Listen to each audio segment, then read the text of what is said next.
আপনি কি জানেন রথযাত্রা কেন হয়? ভগবান শ্রীকৃষ্ণের মৃত্যুর সঙ্গে এর কি সম্পর্ক? আর কিভাবে তার হৃৎপিণ্ড থেকে সৃষ্টি হয়েছিলেন জগন্নাথ?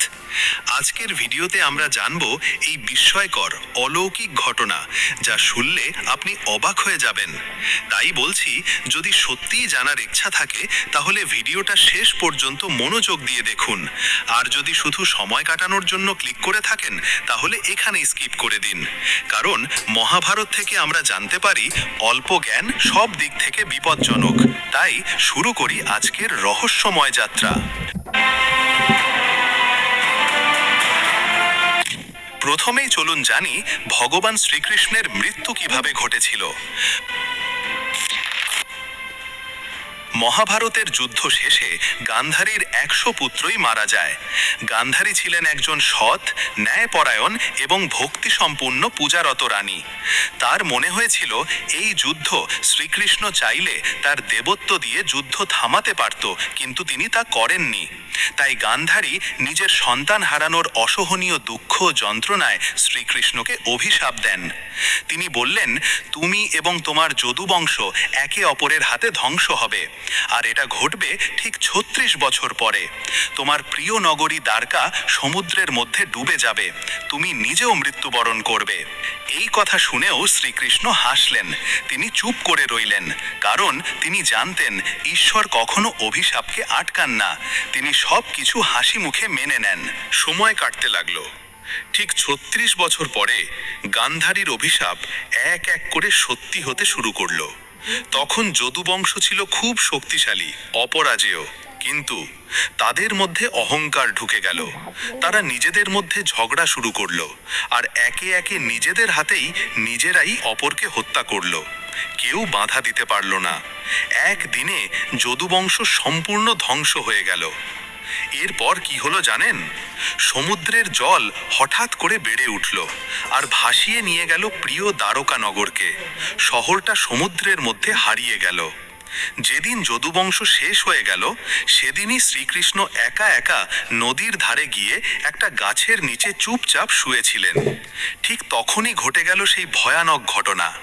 গাছের ফাঁক দিয়ে এক শিকারী জড়া দেখল একটা লালচে কিছু। সে ভাবল ওটা বুঝি হরিণের মুখ। সে তীর ছুঁড়ে দেয়, আর সেই তীর সোজা গিয়ে বিধে শ্রীকৃষ্ণের পায়ে। এক মুহূর্তেই সে বুঝতে পারে যে সে কার ওপর তীর ছুঁড়েছে।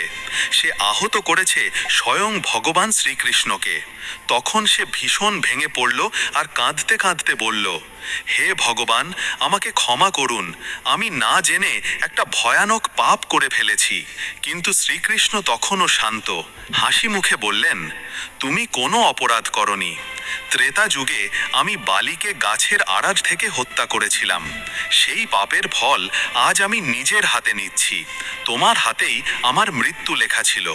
এই কথা বলেই ভগবান শ্রীকৃষ্ণ ধীরে ধীরে চোখ বন্ধ করেন, আর এইভাবেই ভগবান শ্রীকৃষ্ণ পৃথিবী থেকে বিদায় নেন।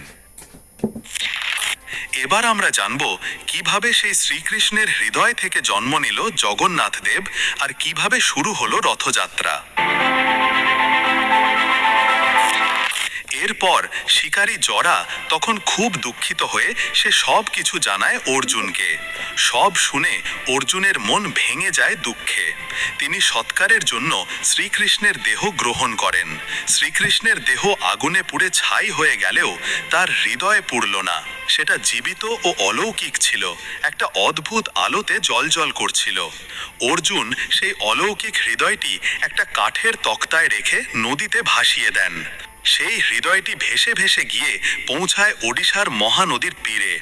সেখানে বাস করত এক আদিবাসী সম্প্রদায়, যাদের নেতা ছিলেন বিশ্ববাসু।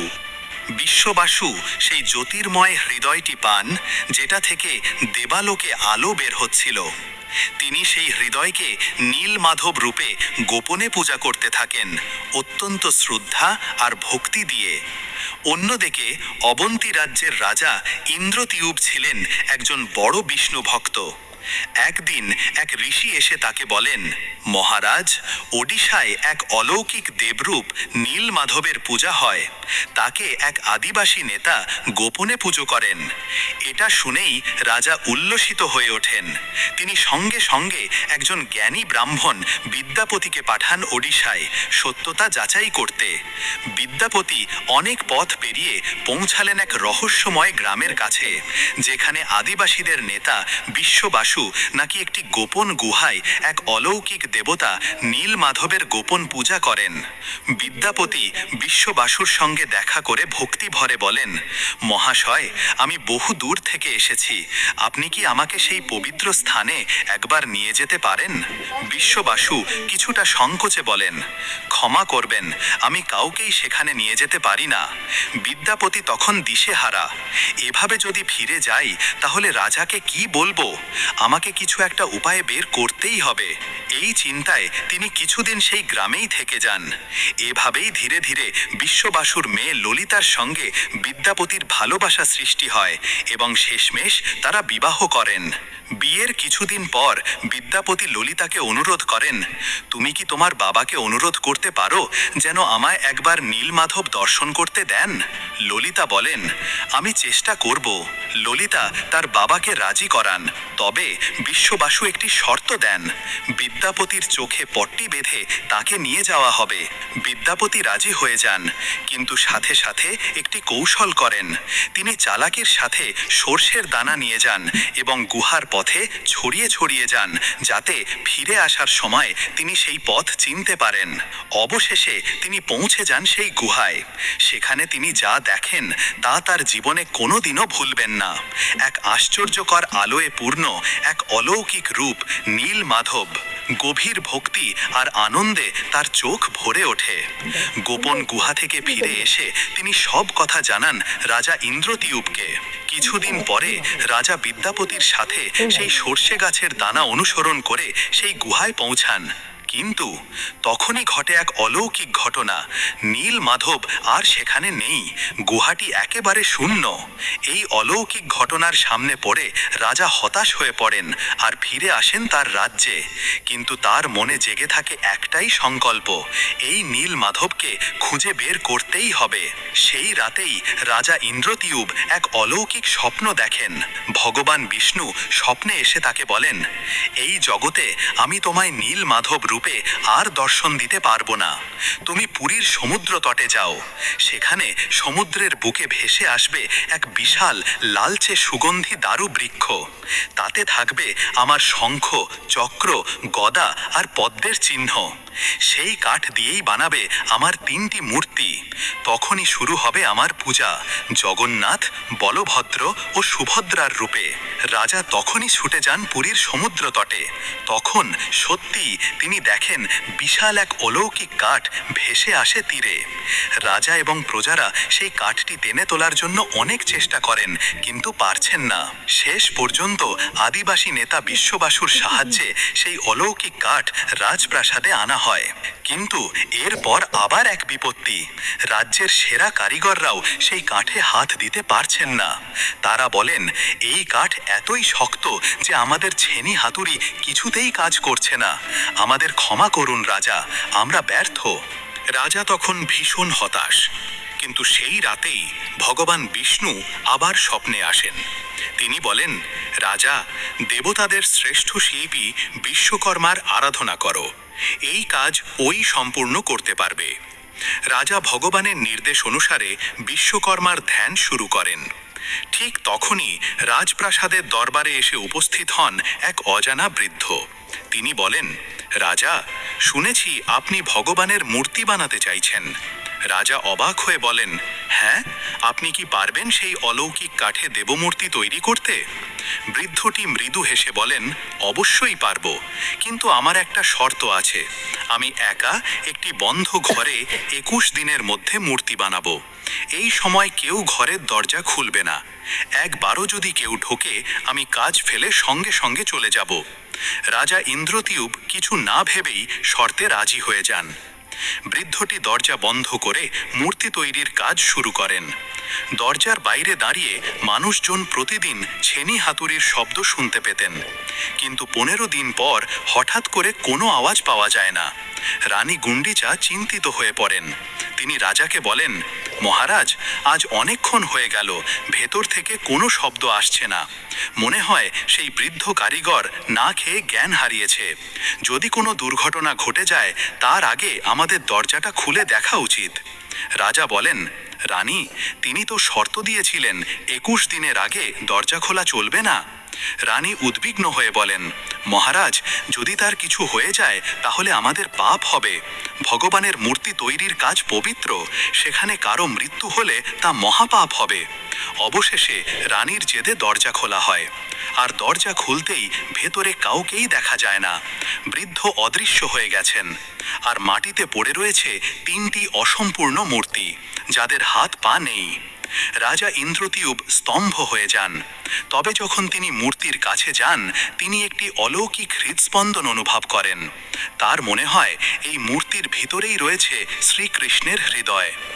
এই 3টি মূর্তি হলেন ভগবান জগন্নাথ, শ্রীকৃষ্ণ, ভগবান বলরাম তার দাদা, দেবী সুভদ্রা তার বোন। আজ এই 3 ভগবান পুরীর জগন্নাথ মন্দিরে পূজিত হন। আর এই কারণেই জগন্নাথ দেবের হাত পা নেই, কারণ বিশ্বকর্মা তার কাজ শেষ করার আগেই চলে গিয়েছিলেন। রাজা ইন্দ্রতীয়ুব ভীষণ দুঃখ পান। তিনি ও রানী সারা রাত প্রার্থনা করতে থাকেন ভগবানের একবার দর্শনের আশায়। তাদের করুণ আরতি শুনে ভগবান স্বয়ং তাদের সামনে আবির্ভূত হন। তিনি বলেন, প্রিয় রাজা, তুমি এত কষ্ট করছো কেন? এই অর্ধ সমাপ্ত রূপে পূজিত হওয়াটাই আমার ইচ্ছা। যাকে তুমি বৃদ্ধ কারিগর ভেবেছিলে, তিনিই ছিলেন দেবশিল্পী বিশ্বকর্মা। এই মূর্তিগুলোকেই প্রতিষ্ঠা করো, কারণ এটাই আমার নির্ধারিত রূপ, এবং এই মন্দির একদিন পৃথিবীর অন্যতম পবিত্র স্থান হয়ে উঠবে, আর 4 ধামের একটি হবে। আর আমার সবচেয়ে মূল্যবান অংশ, আমার হৃদয়, এই মন্দিরেই চিরকাল থাকবে। তোমার ভক্তি আর ভালোবাসার জন্য আমি চিরকাল এই স্থানে অবস্থান করব। এই রাজ্যে কখনো অন্ন বা অর্থের অভাব হবে না। দেবী লক্ষ্মীও এখানে থাকবেন। এই মন্দির হবে আমার পৃথিবীর অন্যতম প্রিয় স্থান। এবার বলো রাজা, তুমি আমার কাছে কি বর চাও? রাজা এবং রানী বাকরুদ্ধ হয়ে যান। রাজা কাঁপা কণ্ঠে বলেন, প্রভু, আপনি যখন নিজেই আমার ঘরে আছেন তখন আর কি চাইব? তবে যদি আপনি আশীর্বাদ দেন, আমি চাই আমার কোনো সন্তান না হোক। তার কারণ, ভবিষ্যতে যদি আমার বংশধরেরা মন্দিরকে নিজেদের সম্পত্তি মনে করে, তখন আপনার পূজা ব্যাহত হতে পারে। আমি চাই আপনি জগন্নাথ রূপে সকলের ভগবান হয়ে থাকুন, শুধু আমার পরিবারের জন্য নয়। এই কথা শুনে রানী গুন্ডিচা ব্যথিত হন। তিনি বলেন, প্রভু, সন্তান না হলে আমাদের বংশ কিভাবে চলবে? কে আমাদের দেখবে, ভালোবাসবে? কে আমাদের কোলে বসবে? আর যখন আমরা অসুস্থ হব তখন কে আমাদের সেবা করবে? ভগবান স্নেহ ভরে বলেন, ও মা, আমি তোমায় প্রতিশ্রুতি দিচ্ছি, আমিও আমার ভাই বোনরাই হব তোমার সন্তান। রাজা চলে যাওয়ার পর আমি এই রাজ্য শাসন করব। এই রাজ্যে কখনো খাদ্য বা অর্থের অভাব হবে না। মানুষ চিরকাল আধ্যাত্মিক আনন্দে থাকবে। আর প্রতি বছর মা, আমি তোমার কাছে আসব 7 দিনের জন্য, যেন তোমার সন্তান তোমার কোলে ফিরে আসছে। তুমি আমাদের জন্য খাবার তৈরি করবে, আমাদের আশীর্বাদ দেবে, এক মায়ের মতো তার সন্তানদের। এই কথা শুনে রানীর হৃদয় গলে যায়। যে ঈশ্বর নিজে তার সন্তান হতে চান, তার চেয়ে বড় আশীর্বাদ আর কিছু হতে পারে না।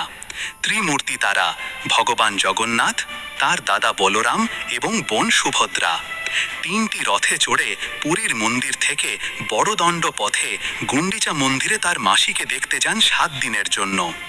রথে ফুল, চন্দন ও রঙে সজ্জিত হয়ে তারা যাত্রা করেন যেন এক মায়ের কাছে ফিরে যাচ্ছেন। বিশ্বের নানা প্রান্ত থেকে লক্ষ লক্ষ মানুষ আসেন এই ত্রিমূর্তির পবিত্র দর্শন নিতে আর সেই রথের দড়ি টানতে, কারণ বিশ্বাস, যে রথ টানে সে স্বর্গের দিকে এগিয়ে যায়। গুন্ডিচা মন্দিরে তাদের ভক্তি ভরে খাবার দেওয়া হয়, যত্ন করা হয়, ঠিক যেমন এক মা তার সন্তানদের করেন। এই কারণেই এই উৎসব উৎসব গুন্ডিচা রথযাত্রা নামেও পরিচিত। আপনি যদি এখনও এই ভিডিওটি দেখছেন তাহলে জানবেন আপনি শুধু একজন দর্শক নন, আপনি একজন ভাগ্যবান ভক্ত যার হৃদয়ে ভগবানের প্রতি সত্যিকারের প্রেম রয়েছে। এই কাহিনী শুধু একটা জ্ঞান নয়, এ এক জীবন্ত বিশ্বাস যা আজও আমাদের মনের গভীরে আলো জ্বালে। ঈশ্বরের লীলা, যদি এই কাহিনী আপনার হৃদয় ছুঁয়ে যায় তাহলে ভগবান জগন্নাথের এই লীলা আপনার পরিবার ও বন্ধুদের সঙ্গে শেয়ার করো। ভগবানের কাহিনী যত ছড়াবে তত তার আশীর্বাদও ছড়িয়ে পড়বে। ভিডিওটি ভালো লাগলে একটা লাইক করে কমেন্টে ভগবানের নাম জপ করে যাবেন। আর যদি মনে হয় এই রকম আরও ভগবানের গল্প, ভক্তির কথা, ইতিহাস জানতে, তাহলে সাবস্ক্রাইব করে নিও চ্যানেলটি। শেষে বলি, ভক্তি কখনো বৃথা যায় না। ভগবান চুপচাপ থাকেন কিন্তু কখনো ভুলে যান না। জয় জগন্নাথ।